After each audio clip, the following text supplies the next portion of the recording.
موسم کون سا تھا؟ تم نے دسمبر کے مہینے میں پاؤں رکھا تھا یا جون کے مہینے میں؟ یہ وہ لوگ ہیں. اب ہیراکلیٹس کے بعد دوسرا آدمی آ جاتا ہے, ایک چوتھا پانچواں انسان آتا ہے, وہ آ جاتا ہے, زینو آ جاتا ہے, اور اپنا پیرانائٹس آتا ہے. وہ کہتے ہیں کہ یہ دنیا ایک پیراڈاکس ہے, یہ بندھی ہوئی ہے دنیا میں, اس کے دونوں سرے ہیں, ادھر اگر دن ہے ادھر رات آ گئی, ادھر غم ہے ادھر خوشی آ گئی, ادھر صبح ہے ادھر شام آئی, ادھر بہار ہے پھر خزاں آ گئی. تو ایک بار انسان پیدا ہوا, پھر بچپن کا زمانہ آ گیا, پھر تھوڑا بڑا, پھر جوان ہو گیا, اور بڑا ہوا تو میچور انسان بنا ہوا, آخر کیا ہوا کہ بڑھاپا آ گیا. یہ آج بھی کوئی آپ کو نہیں بتا رہا, وہ اس وقت بتا رہے ہیں کہ الہامی کتابیں نہیں آئی تھی, کوئی آسمان سے نہیں آیا تھا بتانے کے لیے. اور پھر یہ تھے کانٹیننٹل قسم کے, دنیا کو دیکھنے والے, دنیا کو سمجھنے والے. آئیے جناب شاہ صاحب, جناب سید ناصر حسین شاہ صاحب تشریف لائے ہیں. میں ان کا بہت شکر گزار ہوں کہ ان کو فوری طور پر آج ہی ہمارا جب کتاب کا فنکشن تھا تو ان کو 4 بجے بہت ضروری طور پر ایک ایسی اہم میٹنگ میں بلا دیا گیا, اور جو یہ اس میٹنگ سے پہلو کہیں نہیں کر سکتے. میں ان سے گزارش کروں گا کہ ذرا دام دے دیں, تو آپ آ کر پہلے بول دیں, پھر میں بات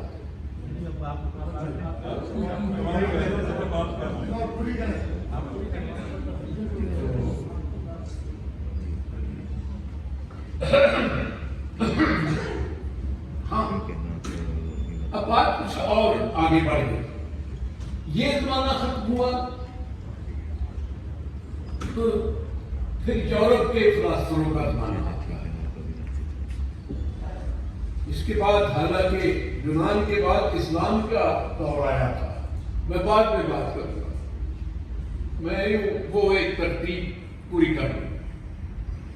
اب اس کے بعد جب آ گیا یورپ کا زمانہ آیا تو یورپ کے جو لوگ تھے, جان لاک تھا, تھامس ہابس تھا, وائٹر تھا, روسو تھا, مینٹیسکو تھا, ریکارڈو تھا, ٹارگٹ تھا, یہ وہ ہیگل تھا, شورباخ تھا. انہوں نے کہا بھی بات سنو, وائٹر رسل تھا, انہوں نے کہا بھی بات سنو, ہمیں یہ تو بتا گئے ہیں یونان والے کہ یہ دنیا ہے کیا,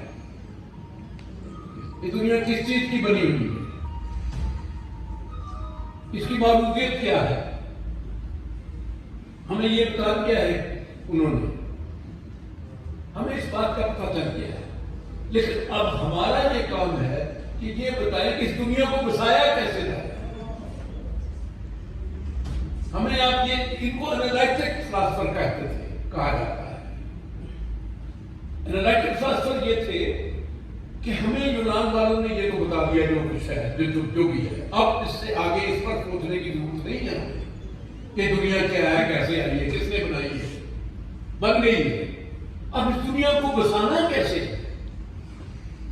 اگر دنیا بسانی ہے تو انسانوں کی ضرورت ہے. انسان ہے تو کوئی شہر بنے گا, کوئی گاؤں بنے گا, کوئی خطہ بنے گا, کوئی ملک بنے گا. تو ان سب کو کیسا بنانا ہے, کس طرح کا بنانا ہے. تو پھر اس میں روسو آیا, اس کا ایک ذہن سامنے آیا. اس نے کہا بھی بات یہ ہے کہ ہم اس طرح بے یار و مددگار لوگوں کو نہیں چھوڑ سکتے. بھائی اگر آپ شادی کرتے ہیں تو کوئی تھوڑا سا کنٹریکٹ تو ہے نا کہ قبول ہے.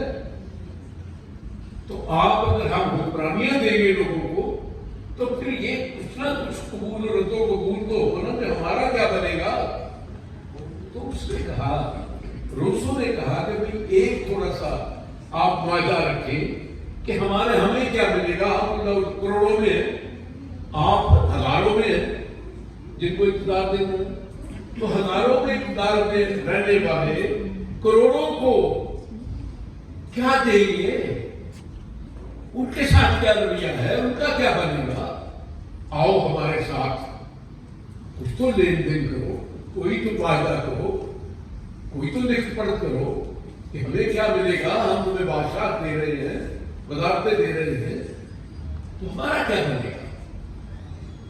اور انہوں نے یہ ایک معاہدہ اعلان کیا کہ چلو آپ ہمیں تحفظ دیں، ہمارے حقوق کا خیال کریں، ہماری زندگی کا خیال کریں، ہمارا گھر دیکھیں، ہماری کوئی تعلیم کا کریں، ہماری تحفظ کا کریں.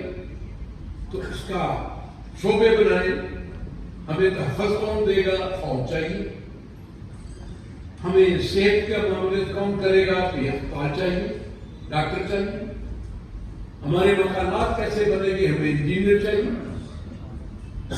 ہماری اقتصادیت کیسی ہوگی؟ ہمیں معاشرتدان چاہیے، اقتصادیت والے لوگ چاہیے، معاشی لوگ چاہیے جو جانتے ہو، جو حساب کرنا جانتے ہو. اب یہ معاہدے چلتے آ رہے ہیں. ہیگل کا کام ہے. اب ہیگل نے آ کر کہا کہ سب کچھ بن گیا، سب کچھ ٹھیک ہے، لیکن مقصد یہ ہے کہ تم نے تو دنوں میں قبضے کر دیے. تم نے تو بڑی بڑی اپنی عمارتیں بنا لی، تم نے سارے چرچ بنا لیے. یہی بات والدین نے بھی کہا. اس نے کہا تھا کہ بہت خوبصورت بات کی تھی والدین نے. اس نے کہا تھا کہ تم نے اتنے بڑے ایوان بنا دیے اپنے چرچ کے، کلیسا کے، کہ ہمیں خوف آتا ہے. اور کیا خدا کے گھروں سے خوف آنا چاہیے؟ ابے خدا کا کہ یہ دنیا اس کی ہے، اس کے گھر میں جاتے ہوئے خوف کیوں آ رہا ہے؟ آپ دیکھیں کہ آپ کو مسجد میں آپ بھی جاتے خوف آتا ہے. یہ جنیٹک کا خوف ہے. خان صاحب نے کہا تھا میں اور خوف جڑواں بھائی ہیں. کیا صاحب کیا تھا کہ وہ صحت کے بارے میں بڑا کمزور تھا، ساری عمر خوف یہ تھا کرے. ہم جو ہے، جو انسان ہیں، ہمارے اندر کتنی نفرتیں ہیں. ہم تو وہ تو ایک خوف جڑواں بھائی تھا. ہمارے اندر تو نہ جانے کتنے جڑواں بھائی ہیں. ہم شیعہ ہیں، ہم سنی ہیں، ہم بریلوی ہیں، ہم دیوبندی ہیں، ہم رائی ہیں، ہم پٹھان ہیں، ہم سید ہیں، ہم جٹ ہیں، ہم بلوچ ہیں، ہم پٹھان ہیں. ارے یہ بات کا کٹھا رہ سکتا ہے جہاں ہم رہتے ہو اور کوئی ایک بھی نہ ہو؟ یہ معاشرے ہو. انہوں نے کہا کہ اب یہ معاشرے کیسے چلے؟ اس کو کس طرح چلایا جائے گا؟ تم نے سب چیزوں میں قبضے کر لیے، اور جن کے کروڑوں اربوں کے پاس جو زمین ہے، جو لوگ ہیں جن کی آبادی کروڑوں میں ہے، ان کے پاس کچھ بھی نہیں. اب یہ تصور آگے بڑھتا ہے، ہیگل تک آ جاتا ہے. ہیگل انہیں کہتا ہے بات سن، کہتا ہے ایک تھیسس ہوتا ہے، ایک اینٹی تھیسس ہوتا ہے. ان دونوں کے بعد جب ان کا تصادم ہوتا ہے تو سینتھسس پیدا ہوتا ہے. تم بھوکے رکھو گے تو اس کا اینٹی تھیسس کیا ہوگا؟ یا لوگ مر جائیں گے یا لڑیں گے. اور اگر لڑیں گے تو پھر تم نہیں ہو، کیونکہ لڑنے والے زیادہ ہو، بھوکے زیادہ ہو، بے گھر زیادہ ہو، بے علم زیادہ ہو. تو ان کو بیلنس کیوں نہیں کرتے؟ ان کو متوازی لاؤ، توازن پیدا کرو. وہ تو یہیں تک تھا. تو انہوں نے